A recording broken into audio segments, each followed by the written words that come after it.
तो हिंदुओं का कत्लेआम करने वाला बांग्लादेश अब हदें पार कर रहा है। बांग्लादेश ने ढाका में भारतीय राजदूत को तलब किया और यह सब इसलिए हुआ क्योंकि अगरतला में बांग्लादेशी कॉन्सुलेट के बाहर प्रदर्शन किए गए। प्रदर्शनों के जरिए बांग्लादेश में हिंदुओं के खिलाफ हो रही हिंसा रोकने की मांग की गई। इन प्रदर्शनों से बांग्लादेश परेशान हो गया और ढाका में भारतीय राजदूत को बुलाकर विरोध दर्ज कराया, जबकि भारत के राजदूत ने इस मौके पर बेहद संयमित बयान दिया। फिर भी बांग्लादेश ने अगरतला में बांग्लादेशी कॉन्सुलेट को बंद कर दिया। हिंदुओं पर हमले के सवाल पर बांग्लादेश की सरकार उल्टा भारत के खिलाफ जहर उगलने में लगी हुई है। आपको दिखाएंगे भारत और बांग्लादेश की आधिकारिक प्रतिक्रियाएं और स्टैंड क्या है इस पूरे मसले को लेकर के। लेकिन इससे पहले आपको दिखाते हैं किस तरह बांग्लादेशी हिंदुओं की चिंता पर भारत से लेकर ब्रिटेन और अमेरिका तक में, सड़क से लेकर संसद तक में बड़े और कड़े सवाल उठाए जा रहे हैं। इंदौर में हिंदूवादी संगठनों के प्रदर्शन में 4 लाख से ज्यादा लोग शामिल हुए और एक सुर में हिंदुओं के खिलाफ हमले रोकने की मांग की गई। यहां लोगों ने बांग्लादेश में हिंदुओं पर हो रही हिंसा और अत्याचार को बंद करने की मांग की। हिंदुओं पर हमलों की गूंज देश ही नहीं बल्कि लंदन तक में सुनाई दे रही है। ब्रिटिश पार्लियामेंट में बांग्लादेश में हिंदुओं पर हमले का मुद्दा खूब गूंज रहा है। ब्रिटिश सांसदों ने बांग्लादेश के हालात पर चिंता जताई है। कंजर्वेटिव पार्टी के सांसद बॉब ब्लैकपेन ने तो यहां तक कह दिया कि बांग्लादेश में हिंदुओं को खत्म करने की कोशिश हो रही है। बॉब ब्लैकपेन ने कहा कि बांग्लादेश को ब्रिटेन ने ही कभी भारत से अलग कराया था और अब ब्रिटेन की जिम्मेदारी है कि वहां हिंदुओं की सुरक्षा की जाए। जबकि कंजर्वेटिव पार्टी की ही सांसद प्रीति पटेल ने कहा कि बांग्लादेश में हालात डराने वाले हैं। सुनिए ब्रिटेन के संसद में उठी ये आवाजें। The International Society of Krishna Consciousness, who run Bhaktivinoda Manor in Elstree, the largest Hindu temple in this country, in Bangladesh, their spiritual leader is under arrest. Hindus across Bangladesh are being subject literally to death by their houses being burnt, their temples are being burnt, and there was an attempt today in the Bangladesh High Court to rule that ISKCON should be banned from the country. This is a direct attack on Hindus. Now, this is a threat from India now to take action. We have a responsibility because we enable Bangladesh to be free and independent. Now, whatever the change of government has been in Bangladesh, it cannot be acceptable that religious minorities are persecuted in this way. It's an important subject, and he's also raised the arrest of the ISKCON leader, and it's a place of worship I too am very familiar with, near his constituency. But Mr. Speaker, these are deep and long-standing ties between our two countries, and the Minister herself is right to point out that even though she's visited Bangladesh recently, as my honourable friend, the member opposite, has said, the degree of escalation in the violence is deeply, deeply concerning. And what we are witnessing now is just uncontrolled violence in many quarters. And we are now watching with horror and shock as further violence is spread in Bangladesh. And all our thoughts in this House are most definitely with the diaspora community here and those who are affected in Bangladesh. तो ये दोनों ही सांसद Britain में विपक्षी party conservative party के सांसद हैं, लेकिन सत्ताधारी लेबर पार्टी के सांसदों ने भी बांग्लादेश में हिंदुओं पर हमले के मुद्दे को उठाया। लेबर पार्टी सांसद बैरी गार्डिनर ने कहा कि बांग्लादेश में हालात चिंताजनक हैं और नजर रखे जाने की जरूरत है। 10% of the Bangladesh population, and my honourable friend will be aware that anti-Hindu violence has been a recurrent event in the country, and indeed the Jamaat-e-Islami party was earlier this year banned after riots in which 200 people were killed. But whilst Bangladesh no longer has the secular constitution of 1971 and became an Islamic state in 1988, there are nonetheless supposed to be protections for minority religions under Articles 28, 39 and others of the Constitution. These appear not to be being enforced, and there are reports of police and army standing by as more than 20 places of minority Hindu and Sufi worship were vandalized and their worshippers attacked. तो इन सवालों पर British के विदेश मंत्री का कहना है कि वो बांग्लादेश में हिंदुओं की चिंता से वाकिफ हैं उन्होंने कहा कि मोहम्मद यूनुस ने अल्पसंख्यकों की सुरक्षा का भरोसा जताया है। सुनिए कैथरीन वेस्ट की बात। I think the Honourable Lady, and she's doing the excellent work representing her constituents who are concerned about these acts of violence. And I want to impress upon her that the UK was one of the first ministerial support to arrive in Dhaka and to speak with the Chief Advisor, Professor Yunus, and to be vocal in support of minorities. तो Britain में ये आवाजें उठ रही हैं, लेकिन Britain के अलावा अमेरिका में भी बांग्लादेश की हालत पर चिंता जाहिर की गई है। अमेरिकी विदेश विभाग का कहना है कि बांग्लादेश को सुनिश्चित करना होगा कि मौलिक अधिकारों का वहां पर सम्मान हो और हिंसा न हो। सुनिए, और यह मामला संसद में भी उठा, भारत के संसद में भी उठा है। मथुरा से बीजेपी सांसद हेमा मालिनी ने संसद में इस मुद्दे को उठाया और कहा कि यह मामला अब विदेश नीति का न रहकर हिंदुओं की भावनाओं का हो चुका है। हेमा मालिनी को भी सुनिए। I am a Krishna Bhakt myself and a devotee of ISKCON. Krishna हमारे हृदय में है और मैं उनकी पावन नगरी मथुरा की प्रतिनिधि हूँ और इस सदन में हूँ। हमारे पड़ोसी बांग्लादेश में जो हिंदुओं के साथ अत्याचार और मंदिरों पर हमले किए जा रहे हैं और कृष्ण भगवान की पूजा को रोका जा रहा है, आपने कह दिया वो बात उसे मैं पीड़ित हूँ और मेरे साथ देश के करोड़ों कृष्ण भक्त पीड़ित हैं। भगवान चैतन्य महाप्रभु का मूल स्थान है बांग्लादेश। उनके बिताए हुए बहुत सारे स्थान कृष्ण अभी मंदिर बन चुके हैं सदियों पहले से, इसीलिए वहाँ पर आप बांग्लादेश में बहुत सारे मंदिर देख सकते हैं। I have to complete it. Please give me time. Please, you must complete. Yes, I am doing it. Because I have given you 1 minute. That's why you have already taken. Krishnadas जी जो हिंदुओं पर अत्याचार जो हो रहा है उसके विरोध शांतिपूर्ण प्रदर्शन का नेतृत्व कर रहे थे, उन पर राजद्रोह का आरोप लगाकर बांग्लादेश सरकार द्वारा गिरफ्तार कर लिया गया है और उन्हें जेल में भी डाल दिया गया है। रंगनाथ श्याम सुंदर दास और रुद्रपति केशव दास, इन दोनों डिवोटी ने जो चिन्मय दास जी को जेल में दवाई देने के लिए गए थे, उनको भी अरेस्ट करके उनके साथ भी अत्याचार किया। आपकी बात आ गई। तो बांग्लादेश में हिंदुओं पर हिंसा के मुद्दा पश्चिमी देशों तक भी उठ रहा है, देश में भी उठ रहा है। आपने देखा संसद से सड़क तक। लेकिन शेख हसीना के सत्ता से हटने के 3 महीने हो चुके हैं और यूनुस सरकार बांग्लादेश को अब तक स्थिर करने में नाकाम रही है। अपने इस नाकामी को छिपाने के लिए बांग्लादेशी सरकार दरअसल भारत का सहारा लेने की कोशिश कर रही है। अंतरिम सरकार में सूचना और प्रसारण सलाहकार नाहिद इस्लाम ने कहा कि भारत बांग्लादेश के घरेलू मामलों में हस्तक्षेप करके उसकी आंतरिक राजनीति को अस्थिर करने के प्रयास में है। अपने एक पोस्ट में नाहिद ने लिखा है कि बांग्लादेश विरोधी और मुस्लिम विरोधी बयानों को बढ़ावा देना अंततः भारत के राष्ट्रीय हितों के खिलाफ काम करेगा। सरकार में सूचना एवं प्रसारण सलाहकार है नाहिद इस्लाम और ये सरकार का बयान माना जाएगा क्योंकि, और उन्होंने कहा है कि भारत बांग्लादेश के घरेलू मामलों में हस्तक्षेप करके उसकी आंतरिक राजनीति को अस्थिर करने की कोशिश में है। नाहिद इस्लाम वही शख्स है जो छात्र आंदोलन का प्रमुख चेहरा रहे, जिसके कारण अगस्त की शुरुआत में शेख हसीना सरकार का पतन हुआ और उन्हें भागकर भारत में शरण लेनी पड़ी। इन्होंने ही एक्स पर पोस्ट में कहा है कि बांग्लादेश विरोधी और मुस्लिम विरोधी बयानों को बढ़ावा देना भारत के राष्ट्रीय हितों के खिलाफ काम करेगा। तो देखिए कि भारत पर सीधे उंगली उठाकर और भारत को ही धमकाने की कोशिश हो रही है, बजाय इसके कि हिंदुओं को वहां सुरक्षा दी जाए। लिखा है कि भारत का सत्तारूढ़ वर्ग विभाजनकारी राजनीति और बांग्लादेश विरोधी बयानबाजी में लगा हुआ है। बांग्लादेश के पश्चिम बंगाल, त्रिपुरा और असम के साथ ऐतिहासिक और सांस्कृतिक संबंध हैं, वो हमारे हितधारक हैं।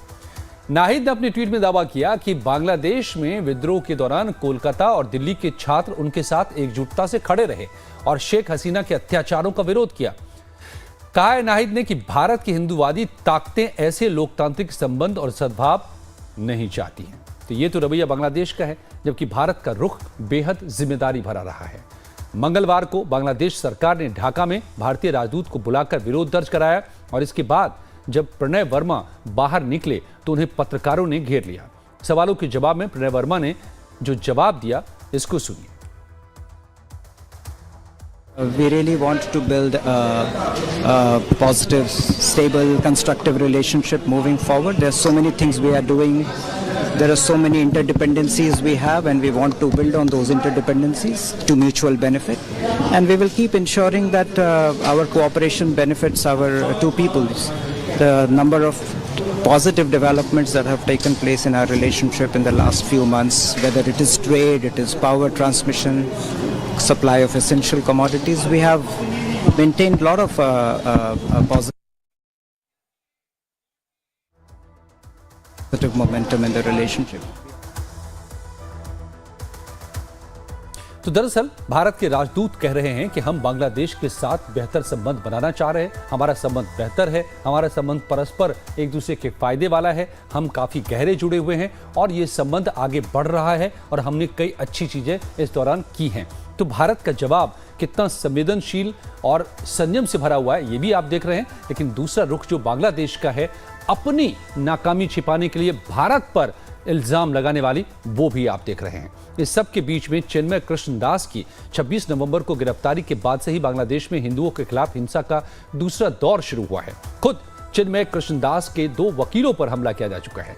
डरे हुए हिंदू बांग्लादेश में अब अपनी मांगों को लेकर प्रदर्शन फिर से कर रहे हैं। हिंदू अपनी 8 मांगों को लेकर बांग्लादेश में जगह जगह प्रदर्शन कर रहे हैं। हिंदुओं की मांग है क्या अल्पसंख्यकों के खिलाफ अपराध में शामिल लोगों की सुनवाई स्पेशल ट्राइब्यूनल में हो, अल्पसंख्यकों की रक्षा के लिए कानून लागू किया जाए, हिंसा पीड़ित हिंदुओं और दूसरे अल्पसंख्यकों को मुआवजा मिले, अल्पसंख्यक मंत्रालय का गठन किया जाए, स्कूल, कॉलेज और हॉस्टल्स में अल्पसंख्यक प्रदर्शन प्रार्थना स्थल बनाए जाएं, अल्पसंख्यकों के लिए शैक्षणिक संस्थान बढ़ाए जाएं।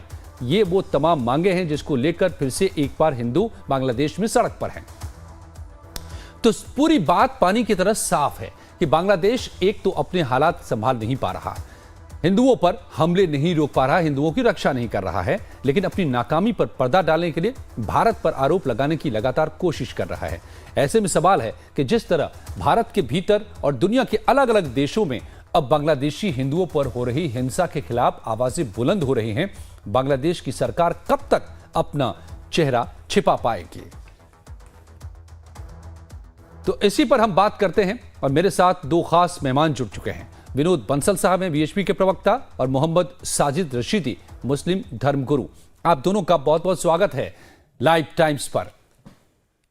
सबसे पहले तो मोहम्मद साजिद रशीदी साहब जी, धन्यवाद। जरा ये बताएं हमें आप कि ये बांग्लादेश का जो रवैया है वाकई अब हदें पार करने वाला लग रहा है। एक तरफ हिंदुओं का कत्लेआम हो रहा है, वहां पर देख रहे हैं आपकी वकीलों तक पर हमले हो रहे हैं, नाजायज गिरफ्तारियां हो रही हैं, और वहीं बांग्लादेश भारत पर उंगली उठा रहा है।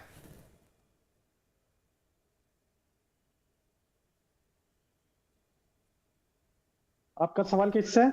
साजिद साहब आपसे ही है, क्या कहेंगे बांग्लादेश को? हाँ नहीं, आपने हाँ सुन लीजिए सर, आपने मेरा नाम गलत डाल दिया। मेरा नाम हाजी नाजिम खान है। हाजी नाजिम खान आप थोड़ा सही करवाते हैं। ओके, बिल्कुल खान साहब बताएं। हाँ, देखिए जिस तरीके से अभी आपने बांग्लादेश की बात करी, तो देखिए हम भारतीय मुस्लिम होने के नाते देखिए अपने बांग्लादेश में हिंदू भाई जो पीड़ित है, हम बड़े दुखी हैं कि आखिर हमारे हिंदू भाई इतना पीड़ित क्यों है। क्योंकि भारत सरकार जो कहते हैं ना कि देश तो सुरक्षित हाथों में, लेकिन आखिर क्या वजह है कि देश सुरक्षित हाथों में होने के बाद हम बांग्लादेश में अपने हिंदू भाइयों की सुरक्षा नहीं कर पा रहे। खैर, हम लोग तो मुस्लिम है, हमारी सुरक्षा ना भी हो, क्योंकि हम लोग अपने संविधान पर विश्वास करते हैं, हम लोग संविधान को मानते हैं और संविधान ही हम लोगों की रक्षा करता है। लेकिन हम लोग अपने हिंदू भाइयों की रक्षा करने के लिए भारत सरकार से बार बार अपील कर रहे हैं और ये कह रहे हैं कि आप बांग्लादेश में हिंदू भाइयों के साथ जिस तरीके की घटना घट रही है उसमें आप हस्तक्षेप कीजिए ताकि हमारे हिंदू भाइयों को सुरक्षा मिल सके। लेकिन जिस तरीके का माहौल जो देश के अंदर बन रहा है तो वो सही नहीं है। मैं बार बार ये कह रहा हूं, आखिर किस देश की बात कर रहे हैं हमारे हिंदू भाइयों को? आप भारत की बात कर रहे हैं कि बांग्लादेश की बात कर रहे हैं? क्योंकि यह मसला यह है कि बांग्लादेश में हिंदुओं को टारगेट किया जा रहा है। हाँ अजय जी, देखिए मैं तो देखिए अखंड भारत की बात कर रहा हूँ। अखंड भारत या बांग्लादेश में, ये अखंड भारत का ही हिस्सा है। और देखिए हम तो भारत सरकार से निवेदन भी करते हैं कि आज सुनहरी मौका है पाकिस्तान, अफगानिस्तान, बांग्लादेश जो अखंड भारत का हिस्से हैं, आज मिला लीजिए भारत के अंदर। और देखिए हम भारत सरकार का पूरा सहयोग करते हैं और इससे बढ़िया। लेकिन आप तो कह रहे हैं कि आप खुद भारत में महफूज नहीं है, बस संविधान है जो बचा रहा है आपको। आप तो एक ही सांस में ये भी कह गए हाजी साहब। हाँ देखिए, हाँ अजय जी देखिए, मैंने इसलिए कहा कि देखिए हम लोग चलती बंदूक के दहाने पे है, हमको मालूम है हम निशाने पे। किसने बंदूक तान रखी है आपके ऊपर? ये तो बांग्लादेश से आप भारत में लाए डिबेट को, किसने बंदूक तान रखी है आपके ऊपर? हाँ हाँ अजय जी देखिए, मैं बांग्लादेश में बार बार इसीलिए कह रहा हूं क्योंकि मेरा अखंड भारत का हिस्सा है और देखिए मुझे बड़ी मोहब्बत है अपने अखंड भारत से। चलिए ठीक है, ठीक है हाजी साहब, मैं आता हूं दोबारा आपके पास। विनोद जी को भी मैं ले लेता हूं डिबेट में, फिर आप विनोद जी अब सुन रहे होंगे आप इस वक्त हाजी साहब को, लेकिन सवाल बांग्लादेश का है और जिसको लेकर के अब आवाजें भारत में ही नहीं, भारत में तो उठे ही हैं, अमेरिका और ब्रिटेन के संसद तक में उठ गए हैं और कहा जा रहा है कि अब सीधे दखल देनी चाहिए सरकारों को।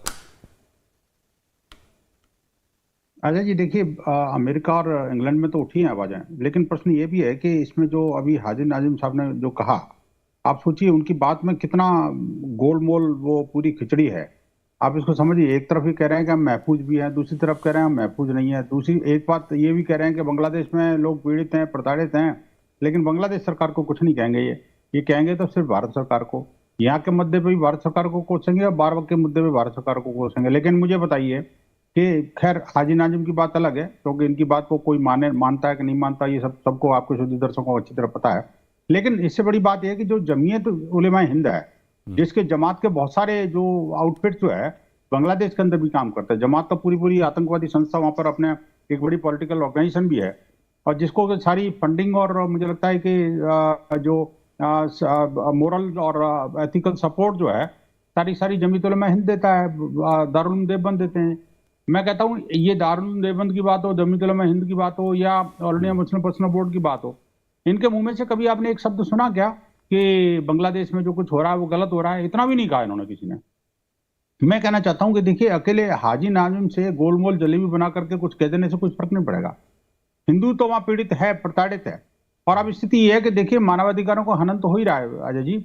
वहां पर क्या है कि उनको जो लीगल एड है वो भी नहीं मिल पा रही। देखिए दोनों चीजों में बड़ा अंतर है। इन्होंने कहा कि भाई अखंड भारत का हिस्सा है, नो डाउट, लेकिन आप एक बड़ी गंभीर बात है, आप समझिए, आपके सभी दर्शकों को पता है, स्वामी विवेकानंद ने कभी कहा था कि एक बार अगर कोई व्यक्ति धर्मांतरित हो जाता है तो ये मत मानो कि एक हिंदू कम हो गया है, ये मान के चलिए कि उसके 10 दुश्मन बढ़ गए हैं। ये जो हिंदू घटा देश बटा, ये नारा सार्थक तो हो ही गया, लेकिन उसके साथ साथ एक और नारा उसमें एक एडिशन और करना पड़ेगा, हिंदू घटा तो देश बटा तो मानवता मरी। नहीं, मुझे आप दोनों की बातों से तो विनोद जी, मुझे आप हाजी नाजिम खान की बात से और आपकी बात से ऐसा लग रहा है कि जो बांग्लादेश में जो कुछ चल रहा है दरअसल वो भारत के भीतर भी हिंदू मुस्लिम का मुद्दा बन गया है। क्या ऐसा है क्या? नहीं, ऐसा नहीं है। देखिए भारत के अंदर हिंदू मुस्लिम का बंदा नहीं है। बात यह है कि भारत के मुसलमान जो है ना, भारत के मुस्लिम तंजीम है, और जो जिहादी मानसिकता की जो ऑर्गेनाइजेशन से व्यक्ति हैं, वो गाजा पर तो बाजा बजाते हैं। आपने देखा होगा कि नसरुल्लाह की मौत पर जो ना, हिजबुल्लाह के नसरुल्लाह की मौत के बाद में तो पूरी सड़कों को पाट दिया इन्होंने, लाखों की संख्या में भीड़ इकट्ठी हो गई। और आप देखिए कि कार्टून बनाता फ्रांस में और सड़कें रौंदी भारत की। लेकिन यहाँ बांग्लादेश के लिए एक स्टेटमेंट तक नहीं दे सकते। ठीक है नाजिम साहब, ये बात तो वाजिब है, आप मानेंगे विनोद बंसल साहब की। क्या आप नसरुल्लाह जैसे आतंकी के मारे जाने पर यहां पर लोग सड़क पर उतर जा रहे हैं, राजनीति पूरी हो जा रही है, जम्मू कश्मीर का चुनाव का मुद्दा बन जाता है, वो फ्रांस का मुद्दा यहां पर उठ जाता है, लेकिन इस मुद्दे पर इतनी बड़ी खामोशी क्यों?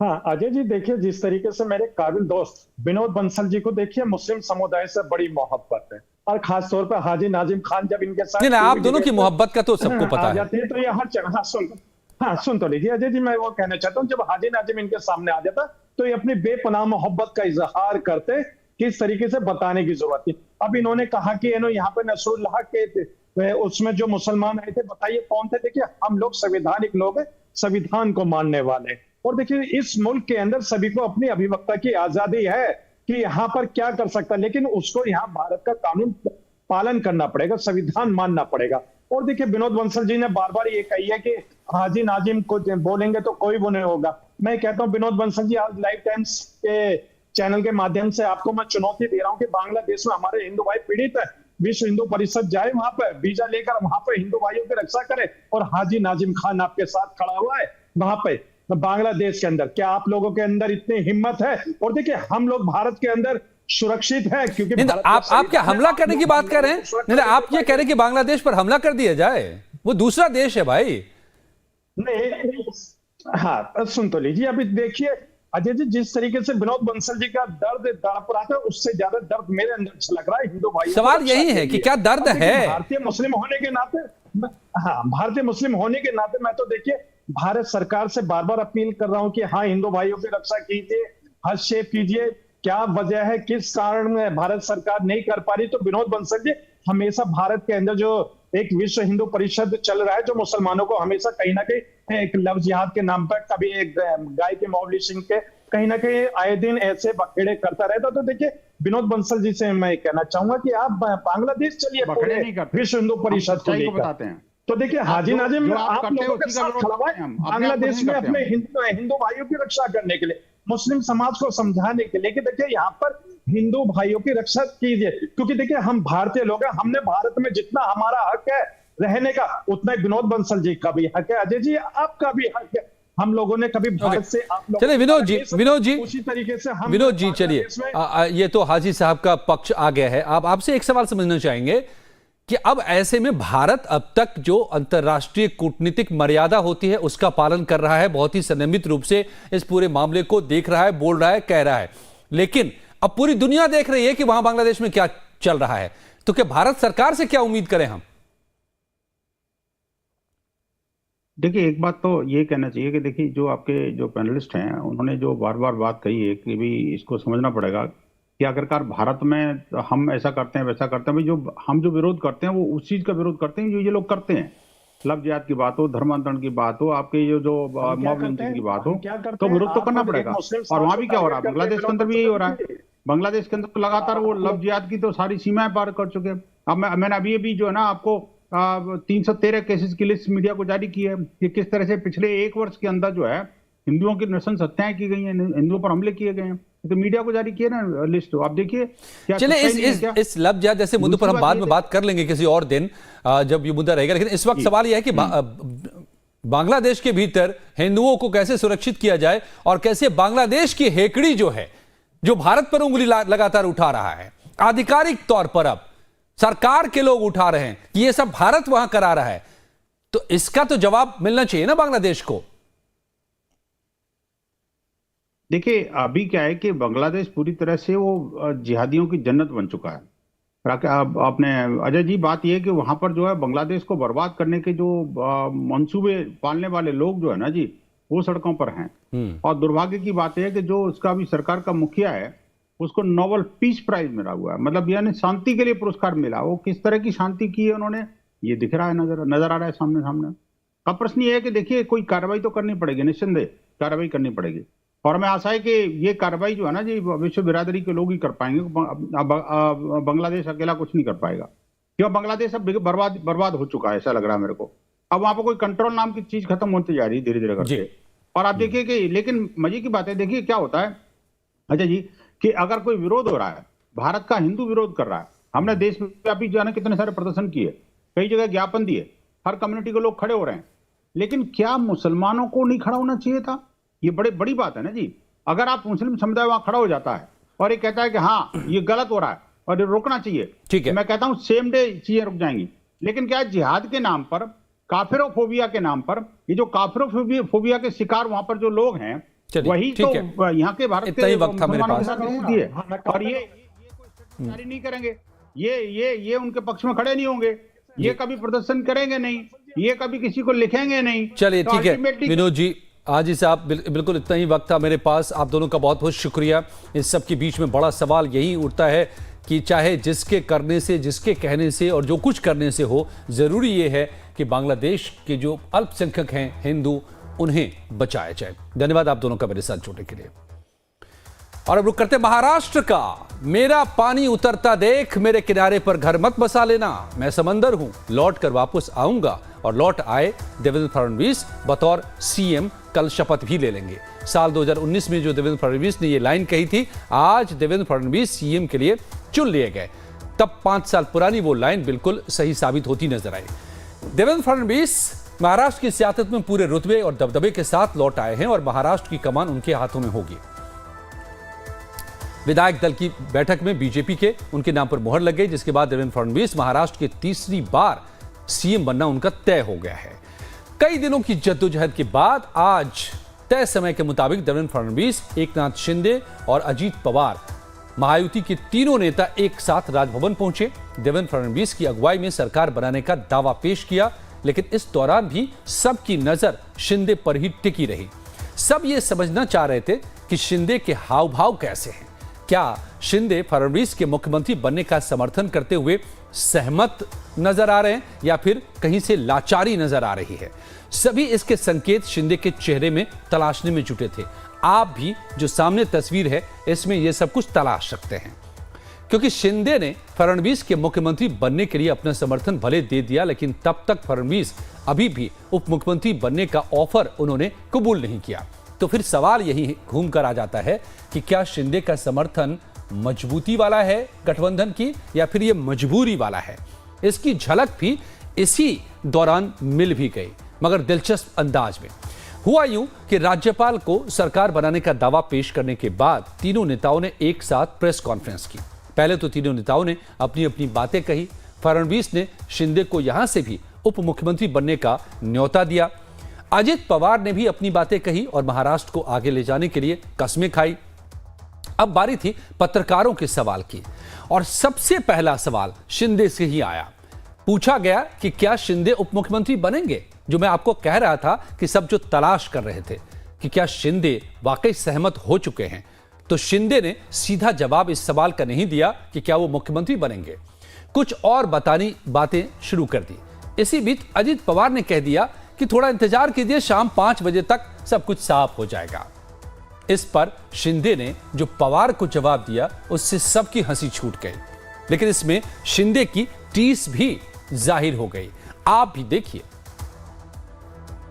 और अजीत दादा पवार साहब भी कल डिप्टी सीएम पद की शपथ लेंगे। अरे भैया, अभी तो कहा, देवेंद्र जी ने भी कहा, मैं भी कह रहा हूँ, रुको थोड़ा, अभी शाम तक रुको। अभी कल शपथ ली है ना, उनका समझ में आएगा। मैं तो लेने वाला हूँ, मैं रुकने वाला हूँ। दादा को नहीं, अरे भाई, दादा को अनुभव है, दोपहर शाम को भी लेने का और सुबह भी लेने का।